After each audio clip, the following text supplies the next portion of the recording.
एक ऐसी खबर जिसने पूरी दुनिया में, खासकर उन लोगों में हलचल मचा दी है जो अमेरिका में काम करने का सपना देखते हैं। बात हो रही है H-1B वीज़ा की, जो दुनिया भर के स्किल्ड प्रोफेशनल्स के लिए अमेरिका का दरवाज़ा खोलता है। लेकिन अब इसमें एक ऐसा चौंकाने वाला बदलाव आया है जिसने टेक इंडस्ट्री से लेकर अंतर्राष्ट्रीय संबंधों तक हर जगह तहलका मचा दिया है। आइए इस बड़े फैसले की हर परत को खोलकर समझते हैं। जी हाँ, $1 लाख। ये कोई छोटी मोटी बढ़ोतरी नहीं है। ये नए H-1B वीज़ा के लिए एक सीधी सीधी एक मुश्त फीस है। सिर्फ ये एक आंकड़ा ही ये बताने के लिए काफ़ी है कि ये बदलाव कितना बड़ा और गंभीर है। इसे सिर्फ फीस बढ़ाना कहना बिल्कुल गलत होगा। ये पॉलिसी में एक भूचाल लाने जैसा है। ये उस सिस्टम की नींव हिला देता है जो दशकों से चला आ रहा था, और इसके असर की लहरें बहुत दूर तक महसूस की जाएंगी। तो चलिए जरा समझते हैं कि ये बदलाव असल में कितना बड़ा है। पहले क्या था? कंपनी छोटी है या बड़ी, इस हिसाब से कुछ $1000 की फीस लगती थी। और अब 21 सितंबर 2025 से अब सीधा $1 लाख का फ्लैट रेट। कोई छोटा बड़ा नहीं, सबके लिए एक ही फीस। मतलब ये एक जबरदस्त छलांग है।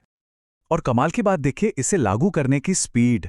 मतलब 19 सितंबर को ऐलान होता है और बस 2 दिन बाद 21 तारीख से ये नया नियम लागू। कंपनियों को सोचने समझने या अपनी स्ट्रैटेजी बदलने का मौका तक नहीं दिया गया। तो अब सबसे बड़ा सवाल कि ये नया नियम आखिर लागू किस पर होगा? क्या हर H-1B वाले को ये देना पड़ेगा? चलिए इसकी बारीकियों को समझते हैं। तो ये $1 लाख की भारी भरकम फीस देनी किसको है? देखिए, ये सिर्फ उन लोगों के लिए है जो पहली बार अमेरिका के बाहर से H-1B के लिए अप्लाई कर रहे हैं। मतलब साफ है, अगर कोई पहले से ही H-1B पर अमेरिका में है या अपना वीज़ा एक्सटेंड करवा रहा है तो उन पर इसका कोई असर नहीं पड़ेगा। हाँ, इस नियम में एक पेंच है, एक छूट है, जिसे नेशनल इंटरेस्ट या राष्ट्रीय हित कहा जा रहा है। इसका मतलब ये कि सरकार चाहे तो कुछ खास मामलों में ये फीस माफ कर सकती है।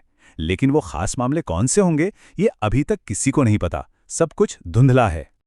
तो इस पॉलिसी का फौरन असर क्या होगा? सबसे पहला और सीधा असर एप्लीकेशंस पर। और ये असर छोटा मोटा नहीं बल्कि बहुत बड़ा होने वाला है। सोच कर देखिए, खासकर जो छोटी या मीडियम साइज की कंपनियां हैं, उनके लिए ये $1 लाख का खर्च उठाना लगभग नामुमकिन है। तो वो क्या करेंगी? वो बाहर से टैलेंट हायर करना ही बंद कर देंगी। इसका सीधा नतीजा क्या होगा? एप्लीकेशंस में भारी गिरावट। लेकिन बात यहीं खत्म नहीं होती। ये तो बस शुरुआत है। इस एक फैसले से जो लहरें उठेंगी वो अलग अलग इंडस्ट्रीज और यहां तक कि देशों तक पहुंचेंगी। चलिए देखते हैं कैसे। इस भूचाल का जो केंद्र है वो है भारत की आईटी और आउटसोर्सिंग कंपनियां। क्यों? क्योंकि H-1B प्रोग्राम का सबसे ज्यादा इस्तेमाल यही कंपनियां करती हैं। और ये नया नियम सीधे सीधे इनके बिजनेस मॉडल की जड़ों पर चोट करता है। ऐसा क्यों है? वजह साफ है।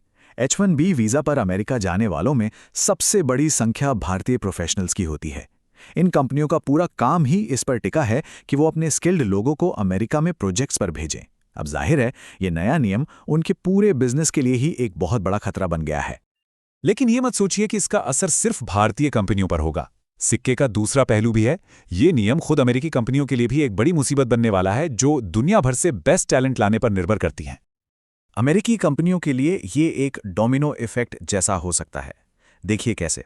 सबसे पहले उन्हें अच्छे प्रोफेशनल्स की कमी महसूस होगी। जब टैलेंट नहीं होगा तो प्रोजेक्ट्स में देरी होगी। प्रोजेक्ट देर से होंगे तो कंपनी की लागत बढ़ेगी। और आखिर में जब अमेरिका में लोगों को लाना इतना महंगा हो जाएगा तो कंपनियां क्या करेंगी? वो काम को ही अमेरिका से बाहर ले जाएंगी, जिसे हम ऑफशोरिंग कहते हैं। चलिए अब जरा और बड़े पैमाने पर सोचते हैं। इस एक नियम का असर इंटरनेशनल रिश्तों और कानूनी दांवपेच पर क्या हो सकता है? एक बात तो तय है, इससे भारत और अमेरिका के बीच जो व्यापारिक रिश्ते हैं उनमें तनाव आ सकता है। क्योंकि ये नियम सबसे ज्यादा भारतीय प्रोफेशनल्स को प्रभावित करता है, तो ये सिर्फ एक वीज़ा का मुद्दा नहीं रहेगा, ये एक बड़ा डिप्लोमैटिक और आर्थिक मुद्दा बन सकता है। और फिर आता है वो बड़ा कानूनी सवाल, क्या इतनी भारी भरकम फीस कानूनी तौर पर सही है?